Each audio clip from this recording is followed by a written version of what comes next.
우병우란 사람이 이제 등장을 하죠. 나왔습니다. 우병우가 나오고 난 뒤에 최재경이 들어갔습니다. 최재경이 들어갔다가 지금 뭐 사표를 냈다라고 하는데 그것도 자꾸 사람이 관심을 갖게 되죠. 검찰총장이나 법무부 장관보다 민정수석에 대한 관심이 높아지고 있고 그들의 거취가 매우 중요한 것 같은 판단을 이제 시민들이 알게 됐습니다. 법학 전문가도 아닌 사람들이. 그럼 이게 어떤 배경에서 그런가 문제가 있고, 근데 한편으로는 이제 청와대가 아닌 바깥에 있는 검찰이 과거에는 계속 민정수석인의 눈치를 막 보다가 우병우에 대한 수사도 하지 아니하고 뭐 박근혜 대통령에 대해서는 뭐 전혀 언감생심이다가 지금은 갑자기 막 전면적 공격으로 들어갑니다. 이것도 왜 이러지? 이런 생각을 할 수 있습니다. 이런 단순한 질문으로부터 말씀 이제 드리겠습니다. 우리 이제 대한민국 검찰의 역사란 거는 1954년에 형사소송법이 만들어지는데 아주 옛날 얘기입니다만 54년 때 우리나라 입법자가 당시에 경찰은 일본 순사들 출신이었기 때문에 이 일본 순사들이 한국 경찰을 맡게 되니까 이 일본 순사 출신의 경찰들을 통제하겠다는 판단에 기초해서 법률가 집단을 인 검사를 동원해서 경찰을 지휘하도록 구조화했습니다. 그게 수사 지휘권이라는 것입니다. 그래서 이제 그때부터 지금까지 물론 2007년에 형소법 개정이 있었지만 지금까지 검찰이 한 2,000명 됩니다. 우리나라에. 그다음에 검찰 내부에 독자적 수사 인력이 있습니다. 검찰 수사관이라고 통상 부르는 지금 한 5,600명 정도 있는 걸로 알고 있습니다. 검사는 검사 더하기 검사 내에 있는 독자적 수사 인력 외에 전체 경찰, 특히 경찰 중에서 이제 수사경찰이라고 할 수 있는데 그걸 지휘할 수 있는 권한을 갖고 있습니다. 아주 막강한 수사와 관련해서는 가장 강력한 힘을 가지고 있는 거죠. 그러다가 이제 그건 지금까지 유지되고 있는 거고 또 중대한 변화 하나가 뭐냐면 1972년 유신헌법이죠. 유신헌법 때 그전에 없었던 조항 하나가 헌법에 들어갑니다. 그게 뭐냐 하면 영장 청구권, 즉 압수수색, 뭐 그다음에 체포 구속 뭐 이런 이제 그 강제 처분이죠. 강제 수사와 관련된 영장 청구권을 오직 검사만이 갖는다는 조항을 72년 유신헌법에 넣었는데 그걸 넣은 사람이 누구냐? 최근에 많이 이름이 오르고 있는 김기춘 검사입니다. 요소요소에 이제 이런 게 있는데 이게 다 등장인물이 이제 그 다 제가 오늘 할 얘기하고 관련이 있습니다. 어떻게 이제 이런 역사가 어떤 말을 해주냐 하면 1970년대까지만 하더라도 한국의 검찰 선발 인원은 1년에 사법시험 정원이 심지어 뭐 5명 뽑는 경우도 있었습니다. 노무현 대통령이 뽑힐 때 한 40명, 50명 정도 뽑은 걸로 알고 있습니다. 그때마다 이제 편차가 있었는데, 즉 이 말씀은 70년대까지 60, 70년대 검사가 된다는 얘기는 그 자체로 귀족이 되는 것입니다.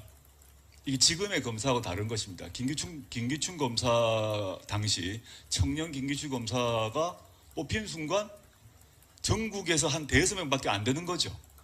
그리고 그는 엄청난 정권의 총애를 받습니다. 법률가가 몇 명 안 되고 똑똑한 사람이라는 거 외에 그냥 검사가 되는 순간. 그래서 실제 여러분들이 뭐 저 연배가 비슷한 분은 아시겠습니다만은 70년대 80년대 때 그 법대 출신 중에서 그 선보는 대상에서 검사가 우위였어요. 다른 사람보다. 그냥 검사가 법률적 권한 외에 정치적 사회적 권력이 더 많다고 보았기 때문에 혼인 시장에서 더 가산점을 받았던 거죠. 지금은 이제 많이 빠졌습니다. 실제 그랬습니다.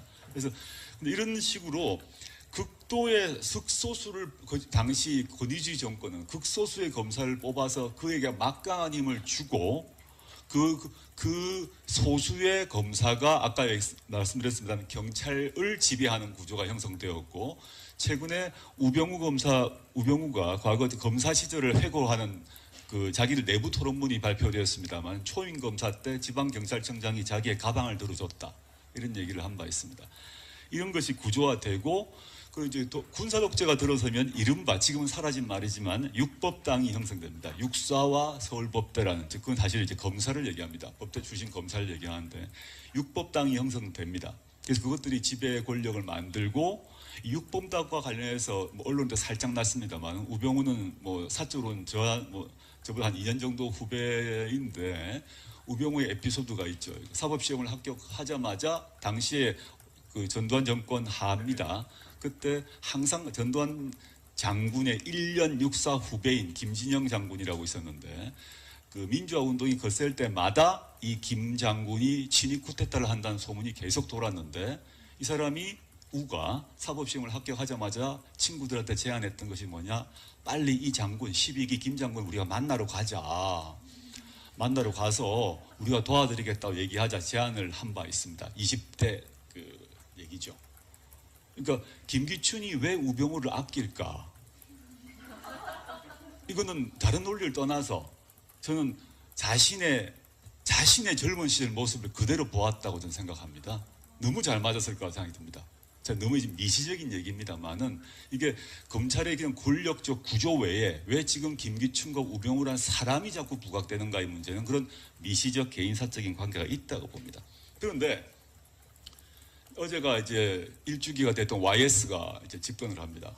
YS가 집권을 해서 쳐버린 게 하나이지 않습니까? 하나이를 쳐서 당시에 군사정권의 핵심적 비밀 조직 실세인 하나이를 다 정리해버립니다. 그리고 전두환 노태우를 감옥에 넣습니다. 그 상태에서 이 대한민국을 지배하는 권력 구조의 한 축이 완전히 무너지는데, 물론 이제 재벌도 있고 언론도 있고 합니다만 그 재벌은 돈을, 언론은 붓을 갖고 있지만 칼은 들고 있지 않은 집단이죠. 근데 총을 들고 있었던 군대란 집단이 힘을 잃어버립니다. 지금도 군부 쿠데타 저는 일어나지 못할 거라고 봅니다. 일어난다 그러면 저부터 총을 들 것 같아요. 사실은 이건 뭐 말도 안 되는 얘기라고 생각합니다. 군부 쿠데타를 즉 과거에 12.12, 5.18을 얘기하는 것인데 5.17, 5.18 그거는 한국 시민이 용납하지 못할 거라고 생각합니다. 그렇다면 즉 총을 든 국가 군인이 권력에 사라집니다. 문민 통제가 YS로 인해서 가능한 거죠. 그러면 칼이 필요하게 되는데 총 대신 칼을 어떤 역할을 하냐, 검찰이 하게 됩니다. 검찰은 군대가 없어진 상태에서 가장 군대와 가까운 조직 문화와 규율을 가진 집단이고 군대보다 훨씬 더 엘리트 집단으로 이루어진 조직입니다. 그래서 어린 시절에 머리가 공부를 잘하고 똑똑하고 자부심이 강하고 인정 욕망이 강하고 권력욕이 강한 사람들로 선발되고 그것들로 해서 철두철미한 상명하복 체제로 구조화돼서 훈련됩니다. 그리고 인사권을 통해서 이건 통제되는데, 아까 말씀드렸던 우병우가 왜 민정수석이 왜 중요한가의 문제는, 검찰 승진 문제는 검찰총장과 법무부 장관이 하고 있습니다만 실제 핵심적으로는 청와대 민정에서 하기 때문입니다. 청와대 민정에서 법무부 검찰과 등등 물론 다 모든 정리 자료를 종합해서 봅니다만 최종 낙점, 특히 이제 평검사까지는 하지 않습니다만은 검찰 인사의 핵심은 검사장입니다. 차관급. 검사장 인사가 모든 것의 핵심이고, 검사장이 실제 굳이 얘기하면 군대로 얘기하면 사단장이죠. 전투를 직접 이끄는 사단장, 연대 한 여단장 정도의 사람들이라고 보시면 됩니다. 이 임사를 누가 하는가가 검찰에서는 검사분들의 군이 낸 사람이 별다는 것이 목표로 한다면 검사로 입직하고 한 뒤에 검사의 꿈은 검사장이 되는 것입니다. 검사장 인사는 민정에서 한다고 보면 되죠. 그래서 우병우가 맨 처음에 검사장이 되고 난 뒤에 우병우는 84학번인데 학번으로 되고 난 뒤에 검찰 전체를 검찰 내부의 얘기지만 검사장 생리빨 7개를 뽑습니다. 자기보다 선배 7명을 7개를 그대로 뽑아서 다 자릅니다. 그리고 자기 사람들을 다시 먹고, 그게 지금 얘기하는 우병우 사단이죠. 생리빨 뽑힌 7명은 바깥에 나가서 일을 갈고 있었겠죠. 자기가 충분히 될 수 있는 사람들이었는데 나가게 되었던 것이고요. 그 대신 갑자기 한 칸도 오르게, 몇 칸도 오르게 된 사람들은 너무너무 고맙죠. 우병우가 충성을 다하게 됩니다. 이런 구조 하에서 인사권을 쥐고, 상명하복 관계이기 때문에 인사권을 쥐고, 그 인사권을 쥐게 되면 수사권 전체를 쥐고 검찰 수사권을 쥐게 되고, 검찰 수사권을 쥐게 되면 경찰을 통제할 수 있기 때문에 당연히 청와대에서는 민정수석, 그리고 이제 물론 법무부 장관과 검찰총장이라는 이 세 가지 포스트, 세 개의 포스트를 절대 놓지 않고 그것을 군대 대신에 사용해왔다라고 봅니다. 인사권을 쥐고 흔드니까 검찰에서는 정권의 눈치를 봐야 되는데, 문민화가 되고 자유화가 되면서 검찰의 독자적 권력이 점점 강해집니다. 과거와 다르게. 즉 문민정부가 이루어지고 그 투표를 통해서 5년마다 정권이 바뀌지만 검찰에 입직하면 투표로 선출되는 조직이 아니기 때문에 정권이 바뀌더라도 크게 상관이 없어요. 그래서 검찰은 어떻게 하냐 하면 검찰의 기본 특성은 뭐냐면 죽은 권력과는 싸우고 산 권력에는 복종한다는 겁니다. 즉 정권 초기에 생생한 살아있는 권력과는 어떤 방식으로도 협조하고 그 산 권력을 위해서 모든 일을 칼을 닫습니다. 근데 자기에게 모든 혜택과 인사를 다 주었던 그 권력이 죽어간다 싶으면 바로 찌르기 시작합니다. 그건 이번만에 새로운 게 아니다. 과거 정부에도 그랬다는 것입니다. 지금 이걸 전체 역사적으로 보면 항상 그래왔던 것, 특히 87년 민주화 이후에 이래왔던 것이고 지금보다 드라마틱한 방식으로 이루어지고 있다는 것이지 그 기본적 그 패턴, 그러니까 하이에나적 방식의 칼을 쓴다는 것은 차이가 없다라고 보고 있습니다. 그러니까 지금 칼을 들이대고 있는 당시 뭐 이제 김수남 그 총장 같은 경우도 7, 8학번인데 이분이 그 뭐 총장 되려고 청와대에서 열심히 사인을 보내 총장이 된 겁니다. 총장 되고 그다음에 우병우하고도 관계가 나쁘지 않았어요. 그런데 이거 날려야겠다. 안 그러면 검찰 전체가 큰일 났다 하니까 바로 초강공을 나가는 거죠. 근데 초강공을 나가게 된 이유는 또 다른 이유가 하나 더 있는데요. 그건 개혁 방향과 관련이 있습니다만은 근래 들어서 이 박근혜 정권 하에서 검찰의 부패 비리가 터져 나옵니다. 아까 저는 집중된 수사 권한, 권력이 집중되어 있기는 반드시 부패하기 마련인데 진경준, 우병우 라인 사람인데 뭐 알다시피 감옥 갔죠. 그 외에도 많은 검사들이 이 권력 남용을 시작해가지고 과거 87, 80년대는 경찰이 사람을 조업해가지고 문제였습니다. 근데 그런 문제는 상당히 해결됩니다. 시민들이 맞고 안 살아요. 경찰 가서 한 대 맞고 참겠어요? 그런 문제는 상당 부분 해결됩니다. 물론 이제 아직 남아있지만 크게 해결되는데 검찰의 권한 문제와 전혀 통되지 민주화 이후에도 87년 정치적 민주화 이후에도 검찰 권력은 하나도 바뀌지 않았기 때문에 통제도 정권조차도 하지 못하기 때문에 부패가 일어났고 최근에 각종 사람들이 온갖 사건으로 터지면서 감옥 갔던 거죠. 그 상태에서 노무현 정부 시기부터 계속 뭐 학계, 저를 포함해 학계나 시민단체, 변호인, 변호사협회 등등에서 변호사단체에서 요구했던 것들이 바로 이른바 고비처입니다. 고비처를 주장했다가 노무현 정부 말기까지 갔다가 다 무산되었는데 이게 다시 뜨기 시작합니다. 그냥 검찰 부패가 부패와 비리가 뜨면 고비처가 바로 뜨게 돼 있고 그 국회에서 논의가 되기 시작하거든요. 검찰에서는 고비처가 자기에게는 거의 저승사자라고 보면 됩니다. 어떻게든 막아야 되는데 고비처를 막으려면 자신이 칼질을 잘한다는 걸 보여줘야 됩니다. 즉 고비처를 막기 위한 방법이다라고 보고 있습니다. 고비처란 게 뭐냐? 고비처도 하나 뭐 수사기관이 똑같지 않느냐라고 볼 수가 있는데 고비처는 전혀 다른 구조로 설계되었던 것입니다. 고비처는 첫째, 관할에 있어서 어떤 관할을 갖고 있나 하면 쉽게 얘기하면 지금 공직자가 되게 되면 재산 등록을 하게 됩니다. 재산 등록을 할 의무가 있는 사람들에 대한 수사를 맡는 검찰입니다. 그러니까 지금으로 얘기하면 뭐 특수본, 과거로 얘기하면 중수부 정도를 따로 띄는 건데 그럼 따로 떼어봤자 뭐냐 할 수 있지만 결정적 차이가 인사죠. 누가 인사를 하느냐. 검찰총장, 법무부 장관, 민정수석이 하는 게 아니라 여야, 즉 국회가 고비처장 또는 공수처장 이름은 다 섞여 있습니다. 여야 합의로 그 국회에서 임명합니다. 그럼 이 사람은 대통령 눈치를 볼 이유가 하나도 없습니다. 저는 만약에 고비처가 지난 노무현 정부 때 만들어졌다 한다면 박근혜 정권조차도 이런 일이 발생하지 않았을 것입니다. 박근혜 정권 초기에 최순실 날아갔을 거예요. 지금 현재 갖고 있는 검찰이 하고 있는 각종 수사 정보 갑자기 어제 생긴 거냐? 아닙니다. 벌써 캐비넷 안에 벌써 몇 년 전부터 가지고 있어요. 가지고 있다. 이걸 언제 쓸 것인가를 결정할 뿐입니다. 고비처가 만들어지게 되면 여야 합의로 만들어지기 때문에 그 정권의 눈치를 볼 필요 없이 그냥 그 공직자들 치기 시작합니다. 그러면 이런 쌓이고 쌓였다 골마 터진 일 자체가 발생하지 않겠죠. 두 번째, 즉 검찰 자체를 쪼개서 제가 고비처라는 건 뭐냐면 검찰을 쪼개서 한 축, 즉 고위공직자에 대한 수사의 통제를 국회가, 즉 의회가 할 수 있다 이런 구상인 것이죠. 두 번째는 이제 민중적, 국민적 통제인데 우리가 많이 한국 사람들이 좋아하는 미국 같은 경우는 우리식으로 얘기하면 검사장, 미국에서는 디스트릭트 어터니라고 하는데 DA인데요. 미국에서는 DA를 직선합니다.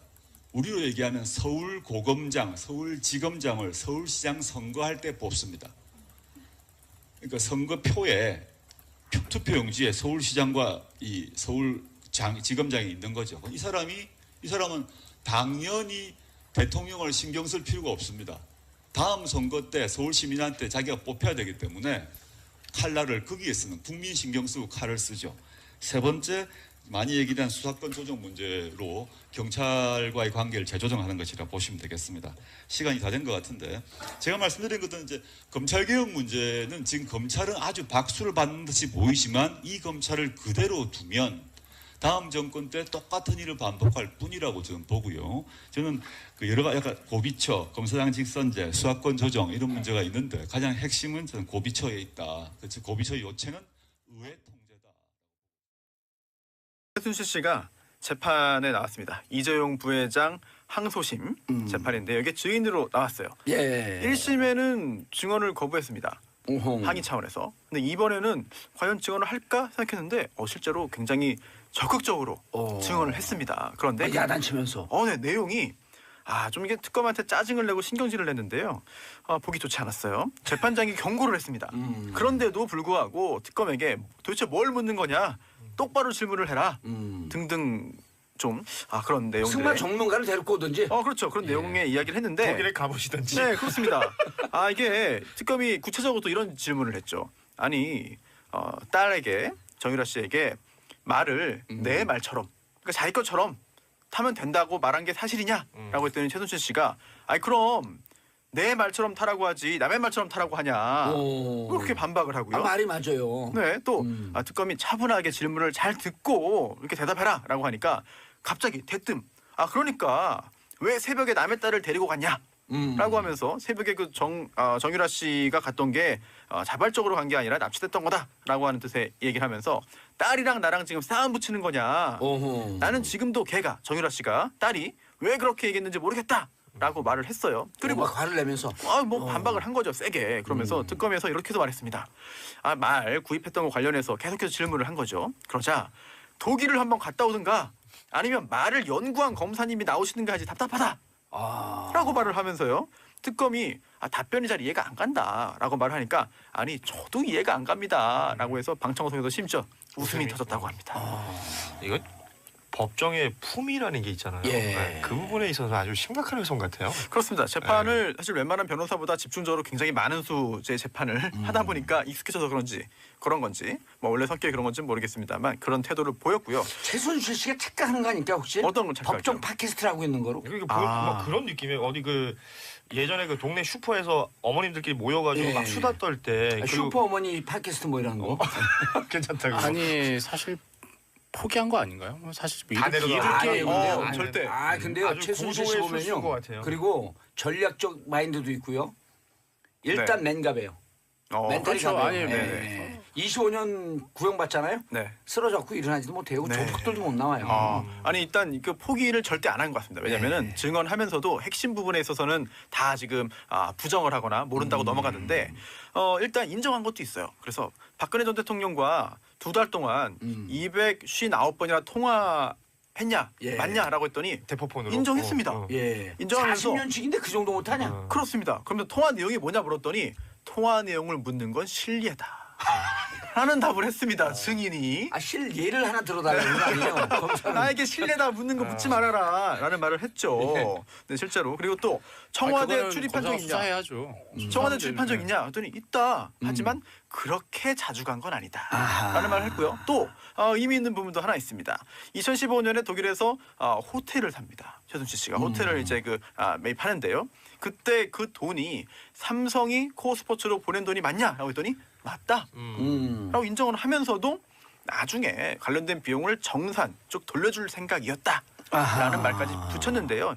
이런 걸 볼 때 글쎄요. 오히려 특검에게 여러 가지 짜증을 내면서 본인의 좀 분풀이를 하는 거지 특검의 어떤 그 추궁에 대해서 인정하는 부분은 사실 그렇게 많지는 않습니다. 그러니까 예.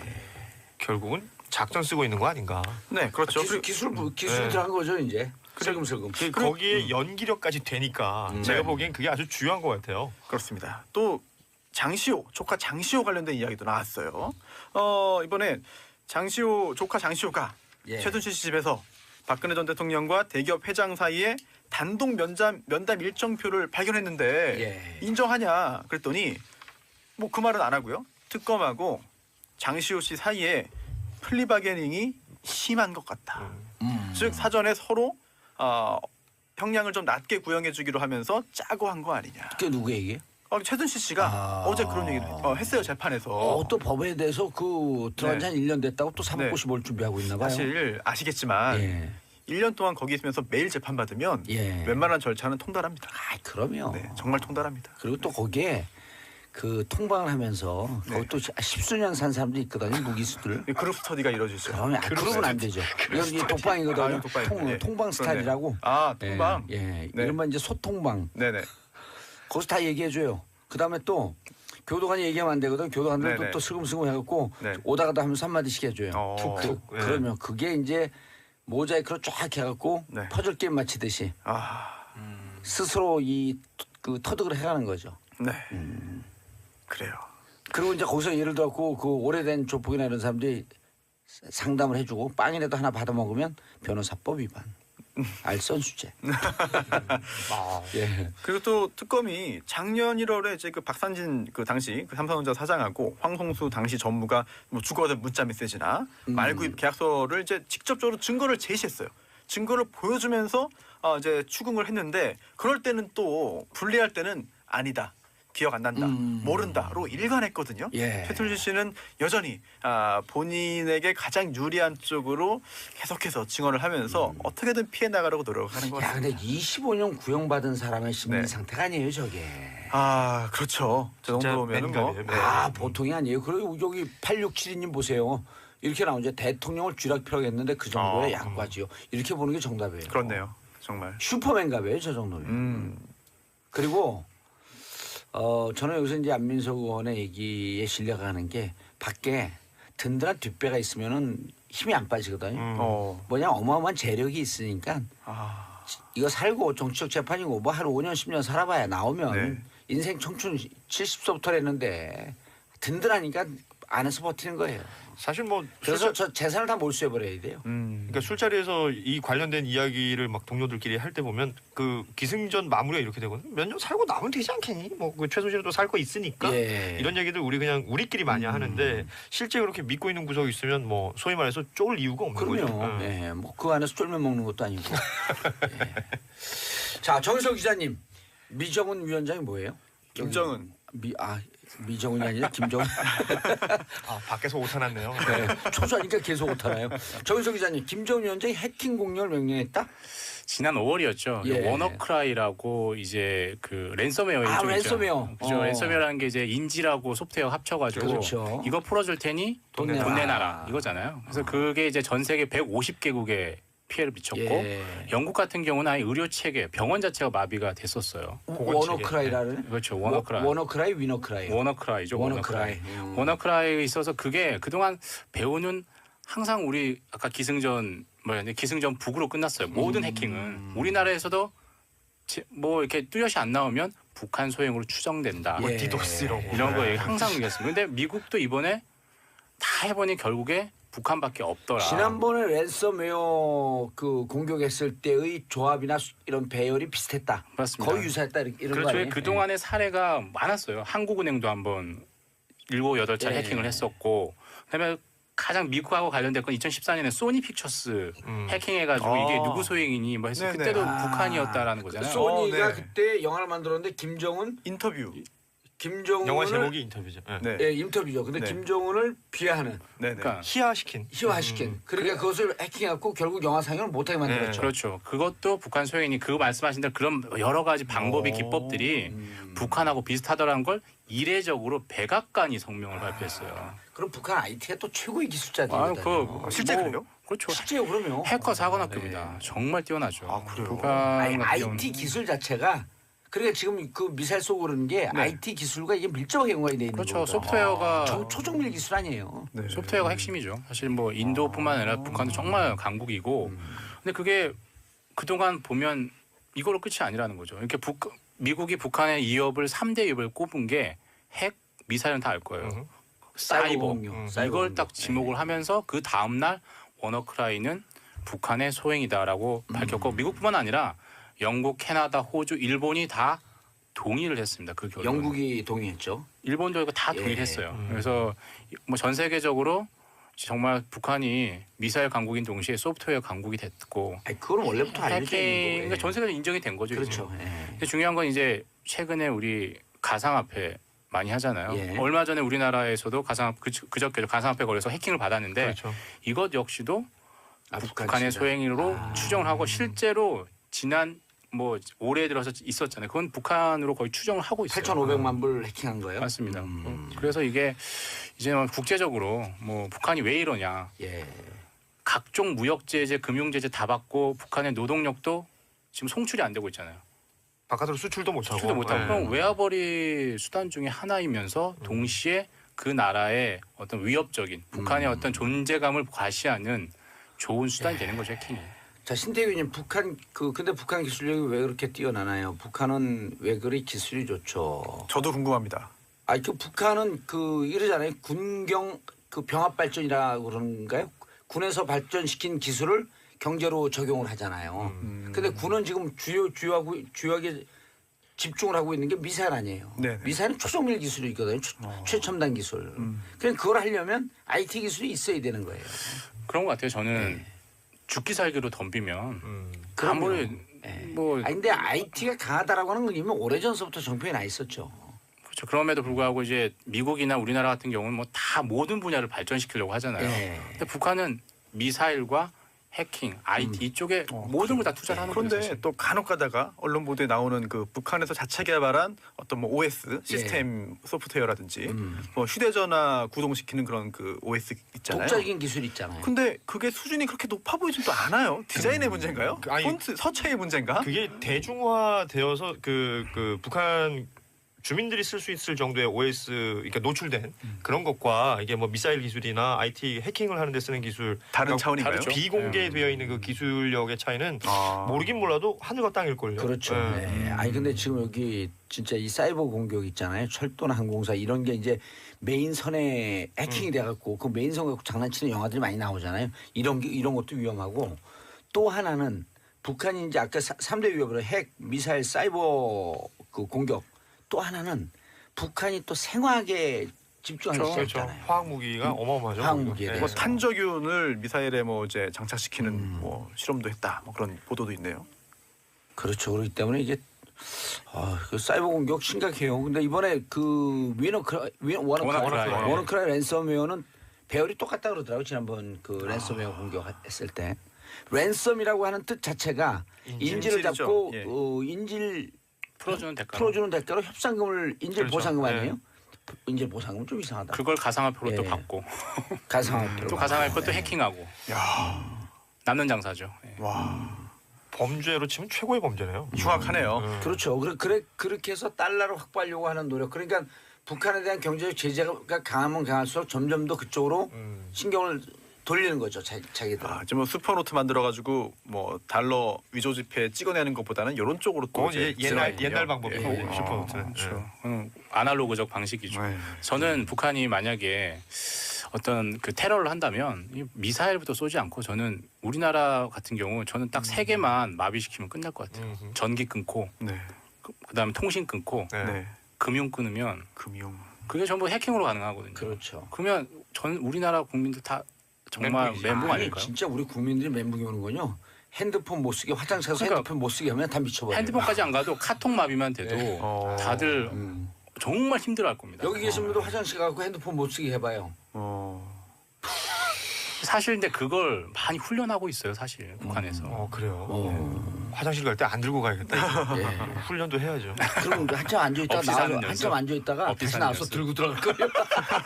아 근데 진짜 이거 많은 분들이 그 공감할 걸요. 그럼요. 우리나라 사람들은 그 정신적 압박을 주는 게 두 개 중에 하나잖아요. 화장실 가서 핸드폰 못 쓰게 하는 거, 엘리베이터 타갖고 이거 닫히는 거 못 누르게 하는 거. 오, 막 몸이 근질근질해 벌써. 오, 실제로 애들이 가장 무서워하는 게 용돈 깎고 뭐 때리고 하는 게 아니에요. 제일 무서운 게 폰압이에요, 폰압. 폰압, 핸드폰 스마트폰 압수. 뺏어가는 폰압을 거. 제일 무서워합니다. 근데 폰압이 제일 언제 무섭냐? 화장실 할 때 이거 두고 들어갔잖아요. 그러면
증언을 거부했습니다. 오호. 항의 차원에서. 근데 이번에는 과연 증언을 할까 생각했는데 실제로 굉장히 적극적으로 증언을 했습니다. 그런데 야단치면서. 네, 내용이 좀 이게 특검한테 짜증을 내고 신경질을 냈는데요. 보기 좋지 않았어요. 재판장이 경고를 했습니다. 그런데도 불구하고 특검에게 도대체 뭘 묻는 거냐, 똑바로 질문을 해라 등등 좀 그런 내용들. 승마 전문가를 데리고 오든지. 그렇죠. 그런 내용의 이야기를 했는데 독일에 가보시던지. 네, 그렇습니다. 이게 특검이 구체적으로 또 이런 질문을 했죠. 아니 딸에게, 정유라 씨에게 말을 내 말처럼, 그러니까 자기 것처럼 타면 된다고 말한 게 사실이냐라고 했더니 최순실 씨가 그럼 내 말처럼 타라고 하지 남의 말처럼 타라고 하냐, 그렇게 반박을 하고요. 말이 맞아요. 네, 또 특검이 차분하게 질문을 잘 듣고 이렇게 대답해라라고 하니까 갑자기 대뜸 그러니까 왜 새벽에 남의 딸을 데리고 갔냐? 라고 하면서 새벽에 그 정유라 씨가 갔던 게 자발적으로 간 게 아니라 납치됐던 거다라고 하는 뜻의 얘기를 하면서 딸이랑 나랑 지금 싸움 붙이는 거냐. 나는 지금도 걔가, 정유라 씨가, 딸이 왜 그렇게 얘기했는지 모르겠다라고 말을 했어요. 그리고 막 화를 내면서 반박을 한 거죠, 세게. 그러면서 특검에서 이렇게도 말했습니다. 말 구입했던 거 관련해서 계속해서 질문을 한 거죠. 그러자 독일을 한번 갔다 오든가 아니면 말을 연구한 검사님이 나오시는가 하지 답답하다 라고 말을 하면서요. 특검이 답변이 잘 이해가 안 간다라고 말을 하니까 저도 이해가 안 갑니다 라고 해서 방청석에서 심지어 웃음이 터졌다고 합니다. 이거 법정의 품위라는 게 있잖아요. 예. 네, 그 부분에 있어서 아주 심각한 훼손 같아요. 그렇습니다. 재판을 사실 웬만한 변호사보다 집중적으로 굉장히 많은 수의 재판을 하다 보니까 익숙해져서 그런 건지 원래 성격이 그런 건지 모르겠습니다만 그런 태도를 보였고요. 최순실 씨가 착각하는 거 아닙니까 혹시? 어떤 걸 착각하죠? 법정 팟캐스트를 하고 있는 거로? 이게 뭐 그런 느낌이에요. 어디 예전에 그 동네 슈퍼에서 어머님들끼리 모여가지고 막 수다 떨 때 슈퍼 어머니 팟캐스트 뭐 이런 거? 괜찮다고. 사실 포기한 거 아닌가요? 사실 다 내려가. 이렇게 절대. 근데요 아주 최순실 씨 고도의 술수인 것 보면요. 같아요. 그리고 전략적 마인드도 있고요. 일단 맨갑이에요. 멘탈이 그렇죠. 가벼워요. 네. 25년 구형받잖아요. 네. 쓰러졌고 일어나지도 못해요. 네. 조폭들도 못 나와요. 일단 그 포기를 절대 안 한 것 같습니다. 왜냐하면은 증언하면서도 핵심 부분에 있어서는 다 지금 부정을 하거나 모른다고 넘어가는데 일단 인정한 것도 있어요. 그래서 박근혜 전 대통령과 2달 동안 259번이나 통화했냐, 맞냐라고 했더니 대포폰으로 인정했습니다. 인정하면서 40년씩인데 그 정도 못하냐? 그렇습니다. 그러면 통화 내용이 뭐냐 물었더니 통화 내용을 묻는 건 실례다 라는 답을 했습니다. 증인이. 예를 하나 들어달라는 거 아니에요? 검사는. 나에게 실례다 묻는 거 묻지 말아라 라는 말을 했죠. 네, 실제로. 그리고 또 청와대 출입한 적 있냐? 수사해야죠. 청와대 출입한 적 있냐? 했더니 있다. 하지만 그렇게 자주 간 건 아니다 라는 말을 했고요. 또 의미 있는 부분도 하나 있습니다. 2015년에 독일에서 호텔을 삽니다. 최순실 씨가 호텔을 이제 매입하는데요.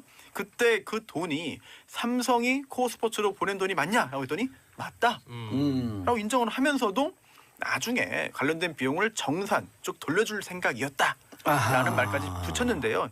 이런 걸 볼 때 글쎄요, 오히려 특검에게 여러 가지 짜증을 내면서 본인의 좀 분풀이를 하는 거지 특검의 어떤 그 추궁에 대해서 인정하는 부분은 사실 그렇게 많지는 않습니다. 그러니까 결국은 작전 쓰고 있는 거 아닌가. 네, 그렇죠. 기술이 들어간 거죠 이제. 슬금슬금. 거기에 연기력까지 되니까 제가 보기엔 그게 아주 중요한 것 같아요. 그렇습니다. 또 조카 장시호 관련된 이야기도 나왔어요. 이번에 조카 장시호가 최순실 씨 집에서 박근혜 전 대통령과 검사장 인사가 모든 것의 핵심이고 검사장이 실제 굳이 얘기하면 군대로 얘기하면 사단장이죠. 전투를 직접 이끄는 사단장, 연대 한 여단장 정도의 사람들이라고 보시면 됩니다. 이 인사를 누가 하는가가 검찰에서는 검사분들의 군이 낸 사람이 별다는 것이 목표로 한다면 검사로 입직하고 한 뒤에 검사의 꿈은 검사장이 되는 것입니다. 검사장 인사는 민정에서 한다고 보면 되죠.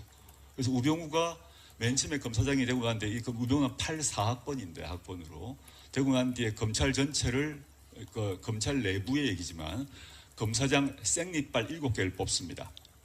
자기보다 선배 7명을 7개를 그대로 뽑아서 다 자릅니다.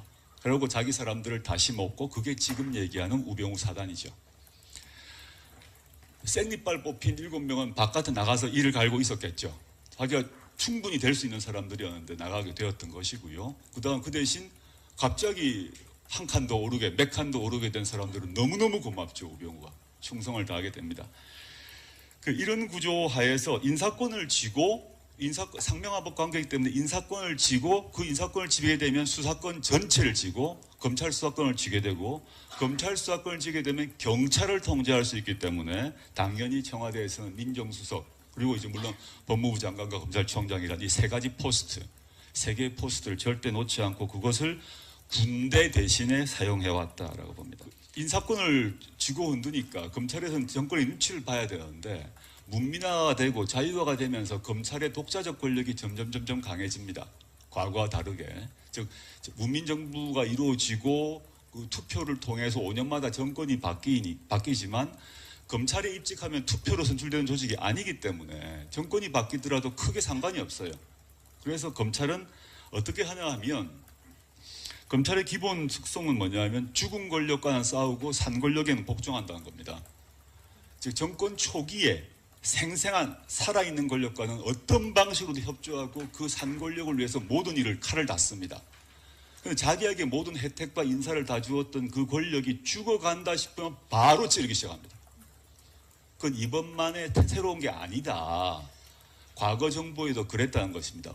지금 이제 이걸 전체 역사적으로 보면 항상 그래왔던 것, 특히 87년 민주화 이후에 이래왔던 것이고 지금보다 드라마틱한 방식으로 이루어지고 있다는 것이지 그 기본적 그 패턴, 그러니까 하이에나적 방식의 칼을 쓴다는 것은 차이가 없다라고 보고 있습니다.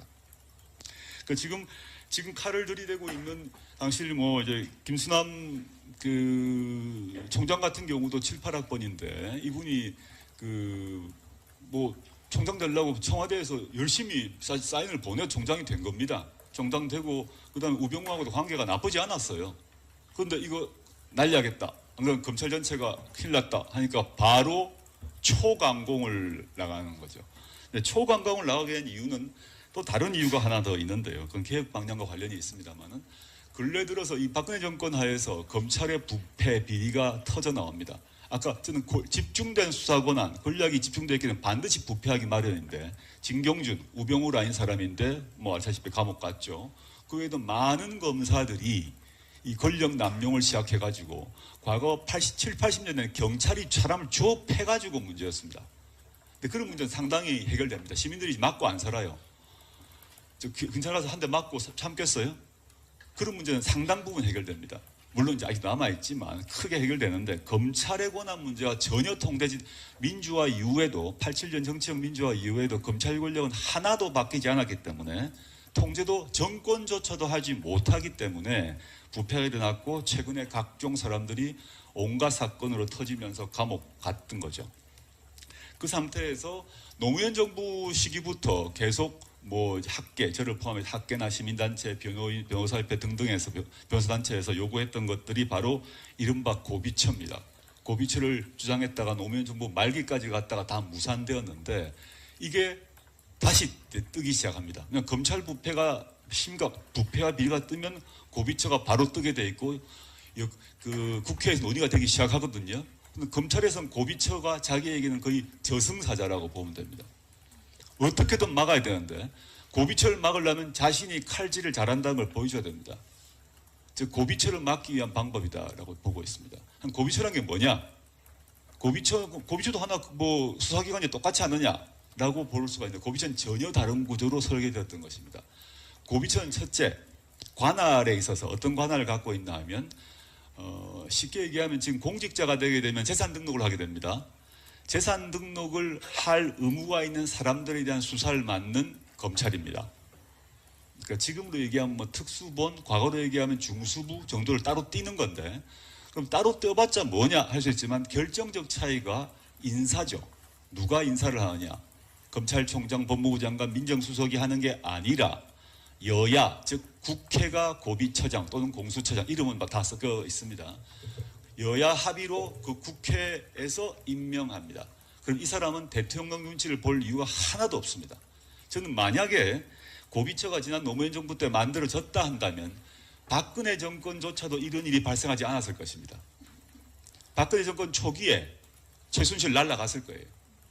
지금 현재 갖고 있는 검찰이 하고 있는 각종 수사 정보 갑자기 어제 생긴 거냐? 아닙니다. 벌써 캐비넷 안에 벌써 몇 년 전부터 가지고 있어요. 가지고 있다. 이걸 언제 쓸 것인가를 결정할 뿐입니다. 고비처가 만들어지게 되면 여야 합의로 만들어지기 때문에 그 정권의 눈치를 볼 필요 없이 그냥 그 공직자들 치기 시작합니다. 그러면 이런 쌓이고 쌓였다 골마 터진 일 자체가 발생하지 않겠죠. 두 번째, 즉 검찰 자체를 쪼개서 제가 고비처라는 건 뭐냐면 검찰을 쪼개서 한 축, 즉 고위공직자에 대한 수사의 통제를 국회가 즉 의회가 할 수 있다 이런 구상인 것이죠. 두 번째는 이제 민중적 국민적 통제인데 우리가 많이 한국 사람들이 좋아하는 미국 같은 경우는 우리식으로 얘기하면 검사장, 미국에서는 디스트릭트 어터니라고 하는데 DA인데요. 미국에서는 DA를 직선합니다. 우리로 얘기하면 서울고검장, 서울지검장을 서울시장 선거할 때 뽑습니다. 그러니까 선거표에 투표용지에 서울시장과 이 서울지검장이 있는 거죠. 이 사람은 당연히 대통령을 신경 쓸 필요가 없습니다. 다음 선거 때 서울 시민한테 자기가 뽑혀야 되기 때문에 칼날을 거기에 쓰는 국민 신경 쓰고 칼을 쓰죠. 세 번째, 많이 얘기된 수사권 조정 문제로 경찰과의 관계를 재조정하는 것이라 보시면 되겠습니다. 시간이 다 된 것 같은데 제가 말씀드린 것은 이제 검찰개혁 문제는 지금 검찰은 아주 박수를 받는 듯이 보이지만 이 검찰을 그대로 두면 다음 정권 때 똑같은 일을 반복할 뿐이라고 저는 보고요. 저는 그 여러 가지 약간 고비처, 검사장 직선제, 수사권 조정 이런 문제가 있는데 가장 핵심은 저는 고비처에 있다. 그렇지 고비처 요체는 의회 통제다. 최순실 씨가 재판에 나왔습니다. 이재용 부회장 항소심 재판인데 여기 증인으로 나왔어요. 예. 1심에는 이제 그랬습니다. 그래서 근데 이런 식으로 극도의 극소수를 당시 권위주의 정권은 극소수의 검사를 뽑아서 그에게 막강한 힘을 주고 그 소수의 검사가 아까 말씀드렸습니다만 경찰을 지배하는 구조가 형성되었고 최근에 우병우가 과거 검사 시절을 회고하는 그 자기들 내부 토론문이 발표되었습니다만 초임 검사 때 지방경찰청장이 자기의 가방을 들어줬다 이런 얘기를 한 바 있습니다. 이런 것이 구조화되고 그 이제 군사 독재가 들어서면 이른바 지금은 사라진 말이지만 육법당이 형성됩니다. 육사와 서울법대라는 즉 그건 사실 이제 검사를 얘기합니다. 법대 출신 검사를 얘기하는데 육법당이 형성됩니다. 그래서 그것들이 지배 권력을 만들고 육법당과 관련해서 뭐 언론도 살짝 났습니다만 우병우는 뭐 사적으로는 저보다 한 2년 정도 후배인데 우병우의 에피소드가 있죠. 사법시험을 합격하자마자 당시에 그 전두환 정권 하입니다. 그때 항상 전두환 장군의 1년 육사 후배인 김진영 장군이라고 있었는데 그 민주화 운동이 거셀 때마다 이 김 장군이 친위 쿠데타를 한다는 소문이 계속 돌았는데 이 사람이 우가 사법시험을 합격하자마자 친구들한테 제안했던 것이 뭐냐? 빨리 이 장군 12기 김 장군 우리가 만나러 가자. 만나러 가서 우리가 도와드리겠다고 얘기하자 제안을 한 바 있습니다. 20대 그 얘기죠. 그러니까 김기춘이 왜 우병우를 아낄까? 이거는 다른 논리를 떠나서 저는 자신의 젊은 시절 모습을 그대로 보았다고 저는 생각합니다. 너무 잘 맞았을 거라고 생각이 듭니다.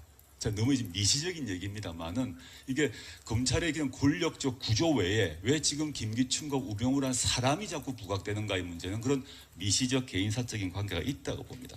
그런데 어제가 이제 일주기가 됐던 YS가 이제 집권을 합니다. YS가 집권을 해서 쳐버린 게 하나이지 않습니까? 하나이를 쳐서 당시에 군사정권의 핵심적 비밀 조직 실세인 하나이를 다 정리해버립니다. 그리고 전두환 노태우를 감옥에 넣습니다.